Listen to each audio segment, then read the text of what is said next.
A grande pergunta é: o que aconteceu? De onde veio esse foguete? É a pergunta que todo mundo está fazendo. E o curioso é que a resposta não está só aqui dentro, não. O motor principal disso tudo é um movimento global, uma migração de capital mesmo. Migração. De onde para onde? O consenso do mercado está mudando, sabe? Por muito tempo, o dinheiro do mundo todo foi para a segurança dos Estados Unidos. Só que o jogo parece que virou. Como assim virou? Os grandes investidores olham para os ativos americanos e a conta não fecha mais tão bem. O prêmio de risco por lá já não parece tão vantajoso. Certo, prêmio de risco. Na prática, o que isso significa? É o retorno extra que se espera por investir em algo mais arriscado, é isso? É isso, exatamente. É a sua recompensa pela coragem de não deixar o dinheiro no porto seguro. E esse prêmio, nos Estados Unidos, encolheu. As ações subiram tanto que a diferença para os títulos seguros ficou pequena. Ah, entendi. Aí o investidor começa a procurar outros lugares. Exato. Ele olha o mapa e pergunta: onde eu encontro um prêmio melhor? E é aí que os mercados emergentes, como o Brasil, entram com tudo no radar. E a gente tem números que mostram isso, né? A participação dos emergentes nos ativos globais estava na mínima em 2024. Mas em 2025 o capital estrangeiro já voltou com força para o Brasil. Voltou com muita força. E agora, só em janeiro de 2026, já entraram 7 bilhões de reais. Para você ter uma ideia, isso é quase um terço de tudo que entrou no ano inteiro de 2025. É muito dinheiro.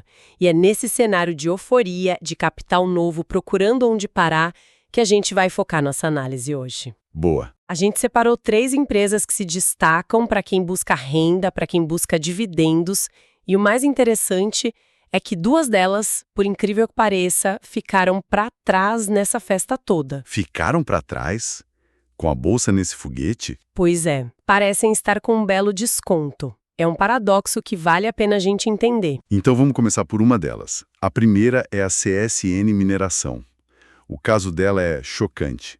A bolsa sobe quase 40% no último ano e a ação da empresa, o que aconteceu?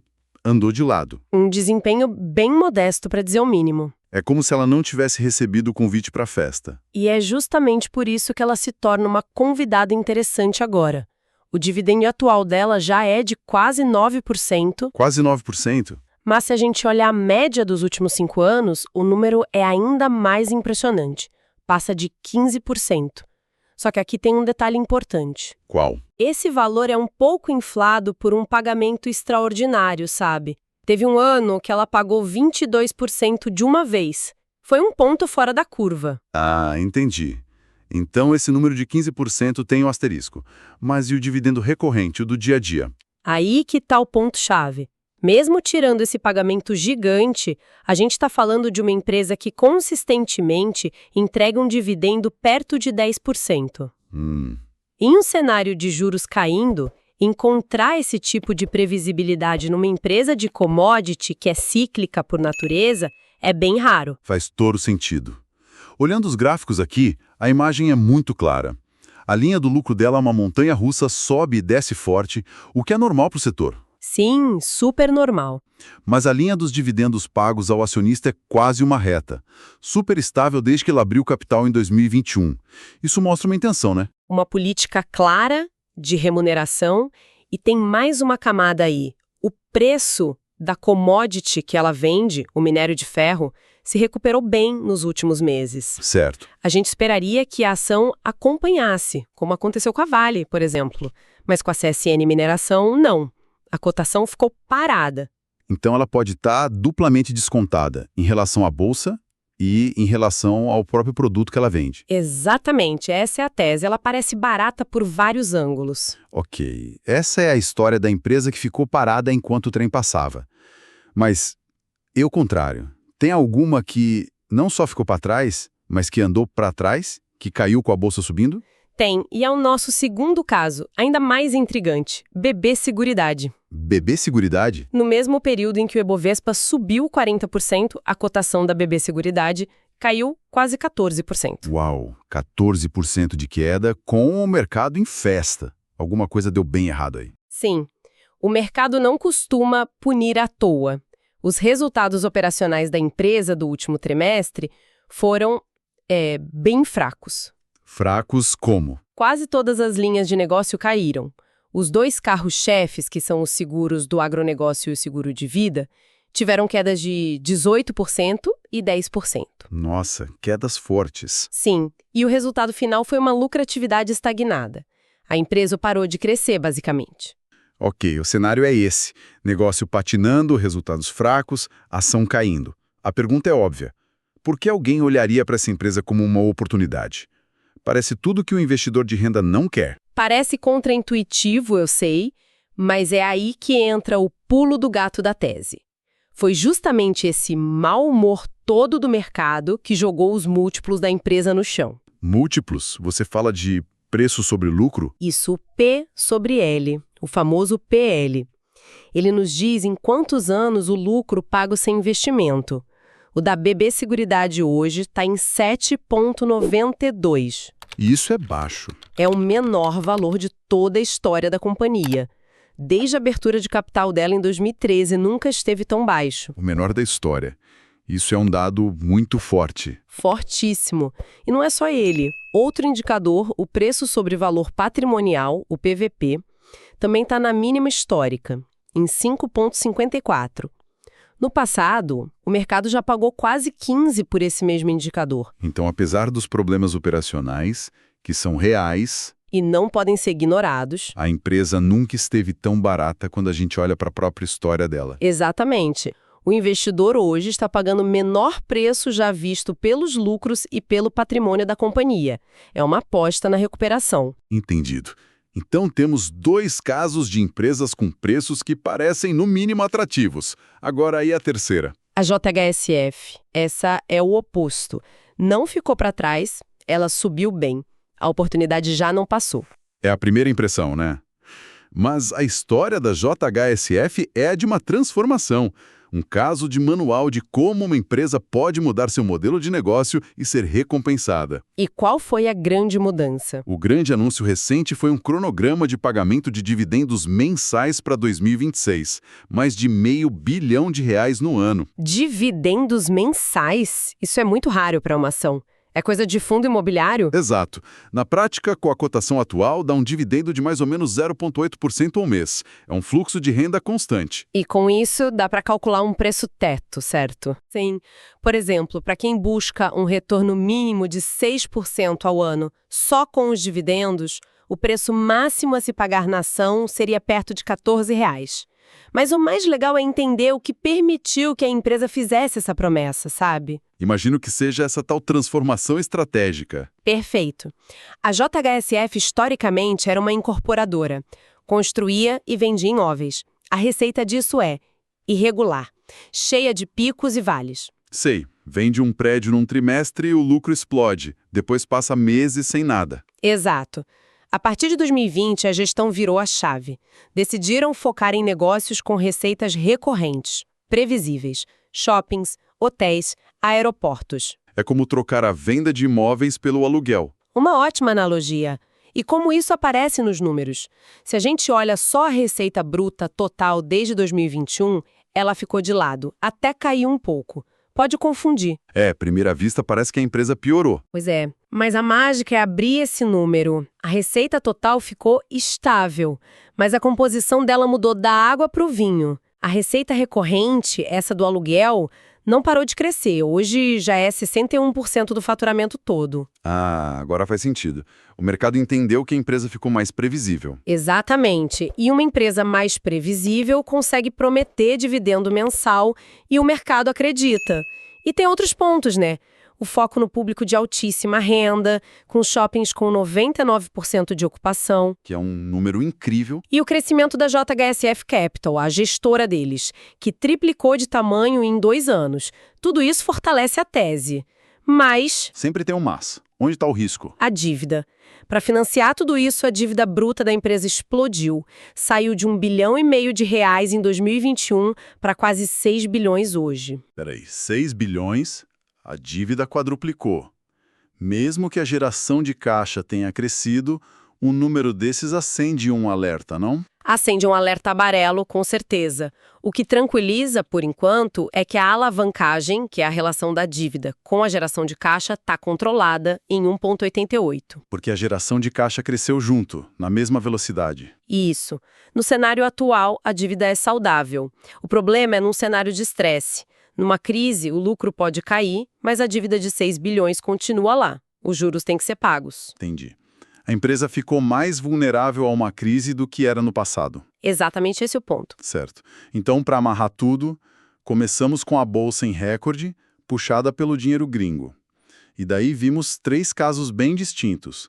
A CSN Mineração, que ficou para trás, mas paga bons dividendos. Isso. A BB Seguridade, que caiu por problemas operacionais e por isso chegou a preços historicamente baixos. E a JISF, um caso de sucesso de transformação que já subiu, mas agora se posiciona como uma geradora de renda mensal. Perfeito. O que fica claro é que mesmo com o índice lá em cima, as oportunidades são muito específicas. Não dá para simplesmente comprar a bolsa. Tem que olhar caso a caso. A análise individual é fundamental. Sempre é. Isso nos leva a uma reflexão final, talvez? Manda. A gente partiu da premissa dessa transferência de capital global para o Brasil. A questão que fica é, e se isso não for só um ajuste de curto prazo? E se for o começo de um ciclo de vários anos de interesse estrangeiro por aqui? Se for o caso, como isso pode forçar uma reavaliação completa do que a gente hoje acha que é o preço justo dos ativos brasileiros e que novos riscos e oportunidades podem surgir só pelo fato de o Brasil estar de novo sob os holofotes do mundo? A questão que a gente vai discutir hoje é a seguinte: com a bolsa em alta, onde é que está a melhor oportunidade para dividendos? É naquelas empresas que já subiram bastante porque executaram bem uma virada estratégica, ou, na verdade, naquelas que ficaram para trás e parecem baratas? Meu ponto é que a aposta mais segura e eu diria mais inteligente está em empresas como a JHSF, que provaram sua competência, sabe? Elas transformaram o modelo de negócio e agora oferecem uma previsibilidade de renda muito maior, mesmo que o preço já tenha subido. Eu vou defender o contrário. Para mim, o verdadeiro valor está escondido justamente onde o mercado está pessimista.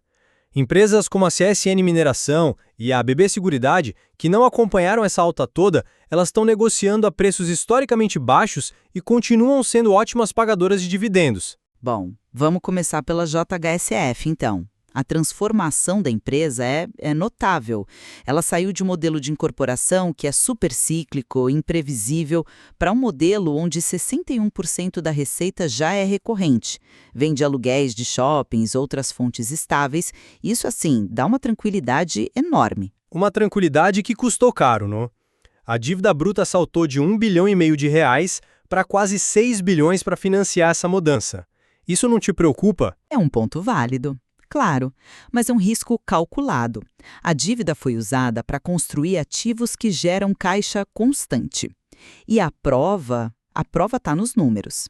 A geração de caixa mais do que dobrou e a alavancagem, que é aquela relação entre a dívida líquida e a geração de caixa, o EBITDA, está bem controlada em 1,88 vezes. A previsibilidade dessa nova receita diminui o risco da dívida, entende? E tem mais, a empresa anunciou pagamentos mensais para 2026 com um rendimento de quase 0,8% ao mês. Isso é música para os ouvidos de quem investe para renda. Entendi. Eu entendo o apelo, mas eu prefiro olhar para onde o pessimismo criou uma oportunidade clara. Veja BB Seguridade. A ação caiu enquanto a bolsa subiu quase 40%. Hoje, ela negocia em seus menores múltiplos históricos, com preço sobre lucro de 7,92. Isso significa que você paga muito menos por cada real de lucro que a empresa gera. Certo, mas esse preço baixo não é um presente, né? É um reflexo do risco. Os resultados do último trimestre foram fracos, com quedas em quase todas as linhas de negócio, como aquela retração de 18% nos prêmios de seguro rural. O mercado está simplesmente precificando um desafio operacional que é real.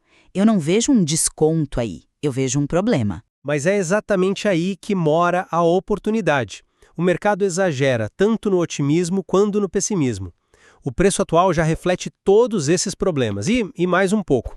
Isso cria o que a gente chama de margem de segurança. Você está comprando uma empresa líder, lucrativa, a um preço de crise. E o caso da CSN Mineração é ainda mais claro, na minha opinião. Como assim? É uma empresa de commodity totalmente dependente de ciclos de preço. Sim, e a cotação do minério de ferro se recuperou recentemente, mas a ação da empresa não acompanhou na mesma medida. Existe uma assimetria aí. Enquanto isso, ela continua pagando dividendos assim muito robustos, perto de 9% ao ano, com uma média de mais de 15% nos últimos 5 anos. Desde que abriu o capital em 2021, ela tem mostrado um compromisso forte em remunerar o acionista, mesmo com a oscilação do resultado. O mercado parece estar ignorando isso. Mas aí você troca a previsibilidade de uma JHSF, onde a taxa de ocupação dos shoppings é de 99%, pela incerteza do preço de uma commodity. Mesmo que a JHSF pareça mais cara, o preço teto dela, ou seja, o valor máximo que o investidor pagaria para garantir um dividendo de 6% ao ano, ainda seria de quase R$14. Ainda há espaço para subir. O que a gente está vendo aqui é a clássica tensão entre preço e qualidade. Meu argumento é que o maior potencial de retorno, muitas vezes, não está na empresa perfeita que todo mundo já descobriu, mas sim em ótimas empresas passando por dificuldades temporárias ou que foram, de certa forma, esquecidas pelo mercado. No fim, a nossa discussão mostra que o investidor precisa fazer uma escolha que é fundamental. Você prefere a clareza e a recorrência de uma empresa que já provou sua capacidade de execução, como a JHSF, ou prefere apostar na recuperação de companhias que o mercado penalizou? Eu acredito que a qualidade da execução justifica o preço. E eu concluo que a oportunidade de comprar ativos de alta qualidade com desconto, como eu vejo em BB Seguridade e CSN Mineração, oferece uma combinação de segurança e potencial de retorno que é difícil de ignorar. A reflexão sobre qual caminho seguir é o que enriquece a jornada do investidor. Esse estudo não constitui nenhum serviço de análise ou recomendação. Este é um mercado de renda variável, bolsa de valores, onde o risco é inerente, toda e qualquer decisão é de cada investidor. Um abraço e até a próxima.